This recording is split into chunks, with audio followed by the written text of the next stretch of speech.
peran aktif para milenial juga ini sangat ditunggu sesungguhnya kontribusinya. Betul, Pak. Itu banyak tempat kemudian mereka ini kaum milenial bisa berpartisipasi dalam pesta demokrasi di Pilkada 2020 ini. Obrolan santai, salah satu program yang memberikan inspirasi, motivasi, serta hiburan buat kalian yang saat ini lagi butuh hiburan. Dengan bahasa yang santai, suasana santai, semua kami kemas dalam program Obrolan Santai. Oh iya, jangan lupa pakai masker ya. Selamat menonton. Assalamualaikum warahmatullahi wabarakatuh. Kembali lagi bersama saya Abai Purnapati dalam program Obrolan Santai. Kali ini saya bersama Ketua Anggota DPRD Kota dari fraksi PKS, Pak Rusman Ramli. Assalamualaikum, Pak. Waalaikumsalam warahmatullahi wabarakatuh. Bagaimana kabar hari ini, Pak? Alhamdulillah baik, Bang Abai. Menyikapi situasi pandemik saat ini, pemerintah Kota Palu apa yang dilakukan ini, Pak? Menyikapi pandemi ini kan sudah lebih dari 1 semester. Iya. Sejak kemarin itu kita di Kota Palu sempat zero COVID Iya. di bulan-bulan 6, terus kemudian bulan Juli kita masuk dalam kondisi area hijau. Iya. Gitu. Tapi sekarang grafiknya menanjak lagi. Itu saya kira ini penting menjadi perhatian kita bersama masyarakat Kota Palu untuk senantiasa waspada dan terus menjaga protokol kesehatan, memakai masker, social distancing, menjaga jarak, dan senantiasa menjaga kebersihan, ya, cuci tangan, memakai sabun di air yang mengalir, dan menjaga kebugaran tubuh saya kira menjadi hal yang terpenting. Kita tidak boleh panik, Ya. gitu, tapi kemudian kewaspadaan juga harus ditingkatkan, Ya. itu di masa-masa saat ini. Dan ketika menjalankan aktivitas keseharian itu sekali lagi ya protokol kesehatan yang Harus kemudian diambil, menjadi parameternya itu. Jadi pemerintah Kota Palu sendiri tidak menerapkan PSBB, tidak lockdown, itu memberikan kesempatan kepada masyarakat untuk terus beraktivitas, ya, karena kalau tidak beraktivitas juga akan menjadi masalah. Betul. Itu menjadi masalah itu. Tetapi hal-hal yang lain saya kira insya Allah pintu-pintu perbatasan di Kota Palu ini ada 6 pintu itu sejak Maret dibuka, ya, sampai saat ini juga masih diperketat dengan mengikuti apa yang menjadi himbauan dari pemerintah pusat melalui Satgas gugus tugas Satgas Covid, dan terakhir edaran gubernur, ya yang terbaru itu untuk kemudian pelaku perjalanan mesti harus di rapid test, swab test, gitu, agar kemudian tidak membebani kemudian tidak menjadi klaster-klaster yang baru. Oke, Pak, berbicara tentang anak muda lagi nih, Pak. Ya. Nah, sekarang kan sudah mau mendekati pesta demokrasi pemilihan kepala daerah. Menurut Bapak, kira-kira apa pentingnya buat teman-teman pemuda itu untuk menyuarakan suara mereka? Karena mungkin banyak di luaran sana ini anak milenial saat ini sudah mulai cuek ini, Pak, tentang saya ingin mencoblos atau golput seperti itu. Ya, saya kira ini juga menjadi persoalan yang penting untuk kemudian disampaikan ke masyarakat, apatah lagi di tahun 2020 ini pilkada serentak di Sulawesi Tengah misalnya, ada 9 pilkada, 1 gubernur dan 8 pilkada wali kota dan bupati di 8 daerah yang ada di Sulawesi Tengah. Nah, pemuda saya kira memiliki peran yang sangat vital dan strategis. Gitu. Kenapa? Karena dari pemilih terbanyak itu adalah usia pemuda sesungguhnya. Sehingga peran penting itu menjadi sangat dominan. Nah, ini menjadi perhatian tentunya bagi partai politik dan seluruh kandidat untuk kemudian merangsek memasuki wilayah-wilayah milenial. Gitu.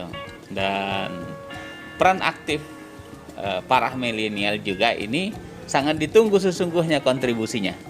Itu banyak tempat kemudian mereka ini kaum milenial bisa berpartisipasi dalam pesta demokrasi di Pilkada 2020 ini. Mereka bisa berpartisipasi dalam penyelenggara pemilu, gitu. Ada PPK, ada PPS, nanti ada KPPS, ya.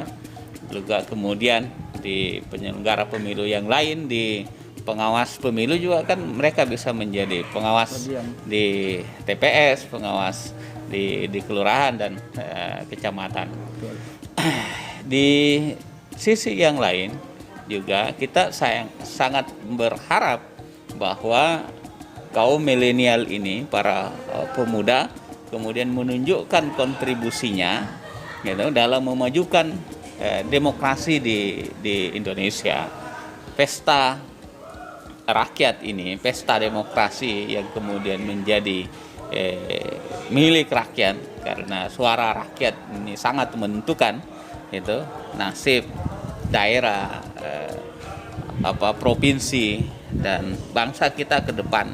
Itu juga ditentukan oleh peran dan kontribusi dari para milenial itu untuk kemudian menghadirkan dan mensosialisasikan demokrasi yang bersih, demokrasi yang bermartabat, demokrasi yang kemudian tidak dibungkus dengan money politik, tidak dibungkus dengan janji-janji palsu, tidak dibungkus ya kalau bahasa kita ini dengan kongah yang lebih banyak, gitu.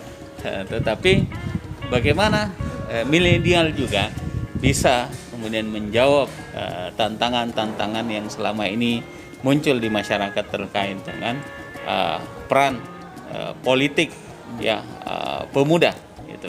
Bukankah kemudian pemuda menjadi harapan itu masa depan daerah ini? Karena siapa lagi yang kemudian mengambil tongkat estafeta kepemimpinan kalau bukan pemuda, gitu, ya kan? Pemuda hari ini itu adalah pemimpin di masa yang akan datang.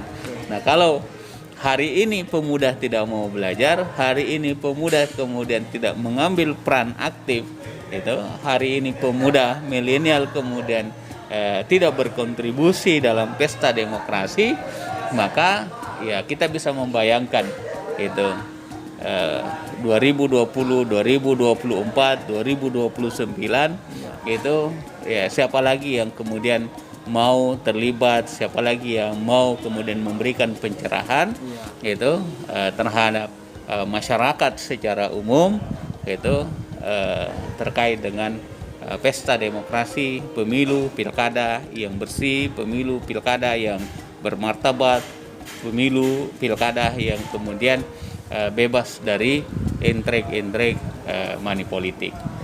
Oke Pak, berbicara tentang pesta demokrasi ini, tentunya dari PKS sudah mempunyai kandidat dari wali kotanya sampai gubernurnya. Kira-kira untuk sahabat-sahabat Abai Purnapati yang di rumah, mungkin mereka bertanya-tanya ini di beberapa kandidat ini, kriteria kandidat seperti apa sebenarnya yang harus kita pilih nih Pak? Ya, PKS secara partai politik itu di Sulawesi Tengah kemudian juga berpartisipasi ya mengusung calon yang kemudian ditawarkan kepada masyarakat Sulawesi Tengah, kepada masyarakat yang ada di Kota Palu dan beberapa kabupaten yang juga berpilkada di tahun 2020. Pada dasarnya itu Partai Keadilan Sejahtera senantiasa kemudian melihat apa yang kemudian diinginkan oleh masyarakat secara umum. Itulah yang ditasawuti dengan kemudian berupaya mencari calon-calon yang terbaik dengan harapan bahwa mereka bisa membawa kemajuan daerah yang akan dipimpinnya di masa yang akan datang. Yang lebih terpenting adalah bahwa Partai Keadilan Sejahtera senantiasa membangun komunikasi. Itu membangun komunikasi lintas sektoral karena kami masih menyadari dengan keterbatasan kursi sebagaimana ya menjadi acuan dari Undang-Undang Pilkada bahwa 25% suara di legislatif, 20% kursi yang ada di legislatif yang kemudian bisa mengusung pasangan kandidat untuk maju pada proses pilkada, sehingga komunikasi dengan lintas partai politik itulah yang kemudian dibangun itu. Nah, sehingga muncul pada satu kesepakatan bahwa ya kader inilah itu atau orang inilah yang kemudian pantas untuk dijadikan sebagai kandidat. Gitu. Kita bisa pahami bahwa ada dua pasang, ada 4 orang yang kemudian bertarung di pilkada gubernur. Mereka ini adalah putra terbaik ya Sulawesi Tengah. Ya insya Allah kita sangat berharap bahwa mereka bisa membawa perubahan Sulawesi Tengah ke arah yang lebih maju, bisa kemudian sejajar dengan provinsi-provinsi yang maju ya lebih dahulu. Di Kota Palu ada 4 pasang kandidat yang sudah ditetapkan oleh KPU. Mereka juga adalah putra-putri terbaik Kota Palu. Itu yang diharapkan bisa membawa Kota Palu jauh lebih baik di masa yang datang, bisa menjawab ya, memberikan solusi itu terbaiknya untuk permasalahan-permasalahan yang dirasakan oleh masyarakat Kota Palu 2 tahun pasca gempa, ya kan? 2 tahun pasca gempa, lalu kemudian hari ini kita merasakan lagi bagaimana bencana non alam, ya wabah COVID-19 itu. Nah, hal-hal inilah yang saya kira pemimpin ya ke depan itu sangat diharapkan, gitu. Solusi-solusi cerdasnya, itu untuk kemudian ya membawa masyarakat itu bisa kemudian survive, itu bisa kemudian menghadirkan pelayanan publik yang terbaik sehingga masyarakat bisa beraktivitas, bisa berusaha, bisa berkembang ya, dan bisa beride dan berkreasi seperti Bang Ubay saat ini. Saya kira hal-hal yang seperti itu ya yang harus kemudian menjadi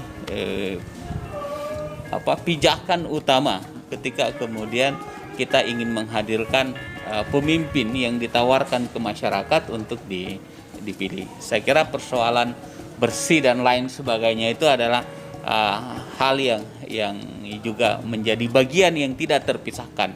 Tetapi kita menginginkan itu bahwa masyarakat itu kemudian tidak boleh terbuai dengan janji-janji, karena pilkada ini kan bukan pilkada yang baru. Betul. Ya, kita sudah melewati pilkada sebelumnya. Jadi kita belajar dari pengalaman. Ya, dan kita sudah sangat paham saya kira itu siapa yang berjanji dulu dan apa realisasinya sekarang. Betul, itu. Betul. Nah, sehingga kalau saya secara pribadi itu ya cuma menyampaikan bahwa kita bicaranya yang realistis. Apa yang disampaikan oleh kandidat pasangan saat ini adalah sesuatu hal yang bisa terukur, suatu hal yang kemudian bisa dieksekusi. Ya kan? Kita tidak menginginkan pemimpin kita itu ya lain di hati, lain di mulut. Itu lain juga yang dikerjakan gitu. Jadi saya kira seperti itu ya, hal-hal yang utama. Yang intinya bahwa kita menginginkan pemimpin yang akan datang, pemimpin Kota Palu, pemimpin daerah-daerah yang ada di kabupaten, di Provinsi Sulawesi Tengah dan juga Provinsi Sulawesi Tengah khususnya adalah ya bisa menjawab keinginan masyarakat saat ini, bisa membawa masyarakat menuju kepada kesejahteraan tentunya dengan membagi seluruh sumber daya ya yang dimiliki di daerah kita masing-masing. Jangan sampai nanti hanya sekelompok orang yang merasakan gitu. Nah, masyarakat yang lain tidak merasakan. Tapi bagaimana kekuasaan ini itu hasilnya bisa dirasakan oleh masyarakat, oleh semua masyarakat. Pertanyaan terakhir sebelum kita tutup dialog kita pada ini sore hari ini, ada nggak yang mau disampaikan buat teman-teman di rumah yang menonton, khususnya buat pemuda untuk lebih bergairah lagi dalam pesta demokrasi ini? Kepada kaum milenial yang menyaksikan obrolan santai bersama Bang Ubey pada sore hari ini, ya sebagaimana di awal tadi saya katakan bahwa kaum milenial memiliki peran strategis ya dalam pesta demokrasi. Gitu. Karena pemimpin masa depan adalah orang-orang hari ini. Gitu. Nah, sehingga peran aktif, keterlibatan secara aktif dalam pesta demokrasi itu tidak bisa dinafikan. Gitu. Mari kaum milenial berkontribusi secara aktif itu dalam pesta demokrasi pada Pilkada serentak tahun 2020. Apapun peran kita, ya mari kita bersama-sama menghadirkan demokrasi yang bersih, demokrasi yang bermartabat, ya pemilu yang jujur, ya pemilu yang kemudian tanpa money politik. Ya. Nah kalau kemudian kaum milenial berkontribusi di situ, saya kira ini hal yang luar biasa dan kita menginginkan itu diambil oleh kaum milenial dengan berbagai macam varian media yang bisa digunakan, gitu. Secara langsung kah, gitu, atau dalam bahasa saat ini itu berkontribusi dalam dunia nyata dan bisa berkontribusi dalam dunia maya. Saya kira itu. Ya, terima kasih Bang Ubey. Saya Rusman Ramli, Ketua Fraksi Partai Keadilan Sejahtera DPRD Kota Palu. Assalamualaikum warahmatullahi wabarakatuh. Buat sahabat-sahabat Abai Punapati yang ada di rumah, jadilah pemilih yang cerdas. Kita kaum milenial ini mempunyai peran aktif dalam pesta demokrasi. Semoga video ini bermanfaat dan bisa membuka paradigma lagi berkaitan dengan politik, bahwa pentingnya politik dalam dunia milenial. Oke, saya Abai Punapati. Assalamualaikum warahmatullahi wabarakatuh. Waalaikumsalam.